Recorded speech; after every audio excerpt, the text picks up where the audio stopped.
మాట్లాడంటే ఒక రకమైన భయం. ఎందుకంటే ఎప్పుడు కూడా తెలియదు. మా అన్న వెనకాల ఆయన నీడలో ఆయన వెనకాల నడిచిన వ్యక్తిని 10 సంవత్సరాలుగా పరిచయం ఎలా జరిగిందో చెప్తాను. అన్న యొక్క వాగ్దట్టి, ఆయన చేసే డిబేట్స్ చాలా ఇష్టం నాకు. మా పిలుపు డిఫరెంట్, అది ఎక్కువ మందికి నచ్చదు. ఎందుకు వాళ్ళతో మీ వాదులాట అంటారు. కానీ వాక్యం ప్రకారం ఏంటంటే ఫిలిప్పీ పత్రిక 1వ అధ్యాయంలోని 17వ వచనం ప్రకారం we are to defend, we are to preach, at the same time we are to defend.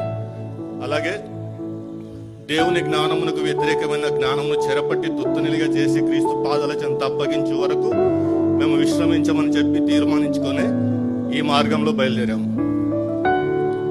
10 సంవత్సరాలుగా పరిచయంలో 2వ సంవత్సరం అర్ధరాత్రి 11ంటికి ఫోన్ చేశాడు.